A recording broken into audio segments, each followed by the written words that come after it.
Bonjour Monsieur Jean-Paul Abdel. Bonjour. Alors vous voulez nous dire qu'il y a eu un effet gilet jaune qui a été bon pour la croissance? Oui, à l'heure actuelle, c'est vrai. À l'heure actuelle, on voit que la croissance française va mieux. 0,3% de trimestre à l'autre en fin d'année, 0,4% cette fois-ci, au premier trimestre 2019, en liaison avec la consommation qui, elle-même, va mieux. Donc on a plus de consommation et donc plus de croissance. Et pourquoi est-ce qu'on a plus de consommation? Parce qu'on a plus de revenus. Le revenu a beaucoup augmenté. Et pourquoi est-ce que le revenu a beaucoup augmenté? Parce qu'il y a eu des primes qui ont été versées, pour une bonne part des primes qui étaient Défiscalisées. hors taxe, oui. Et ceci a soutenu la consommation des ménages, pour une partie aussi leur épargne, mais fondamentalement ça.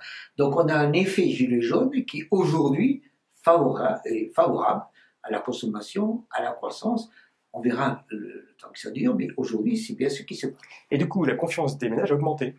Oui, parce qu'effectivement, les ménages se rendent compte, l'emploi va un peu mieux, mais dans les enquêtes auprès des ménages, ils disent « mon revenu va mieux ». Et donc, le revenu a un effet Donc le direct. sentiment de revenu aussi va mieux. Sentiment et revenu effectif, avec une inflation qui, elle, est jugée toujours étale, un peu moins de chômage, un peu plus de revenus, pas plus d'inflation, vous avez des gens qui vont mieux ou se sentent mieux. En même temps, il faut ajouter que les mesures ont été prises en même temps avec l'opération Gilets jaunes pour aider les entreprises, en particulier les PME, ce qui fait que macroéconomiquement, le taux de marge, c'est-à-dire le taux de profit en fait, des entreprises va augmenter à 36% alors qu'il était à 34-35% avant.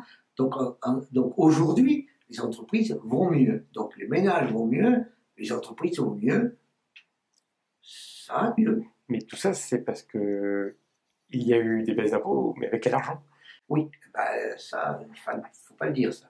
C'est-à-dire que, petit a, effectivement, le premier point, c'est qu'on a un problème sur le commerce extérieur qui va moins bien. Le deuxième élément, c'est effectivement qu'il n'y a pas de miracle, et c'est qu'on a un creusement du déficit public.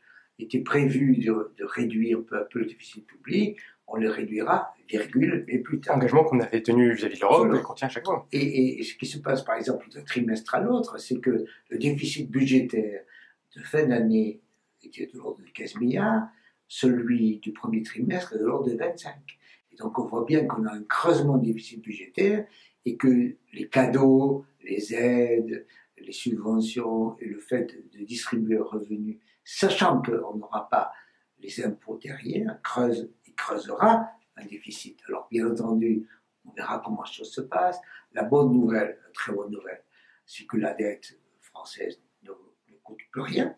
Les taux d'intérêt à 10 ans sont passés à zéro, parfois même négatifs, et donc on est en train de s'endetter pour pas cher. Et donc là, c'est un bonus qu'on est en train de distribuer d'une certaine manière sans trop s'en rendre compte.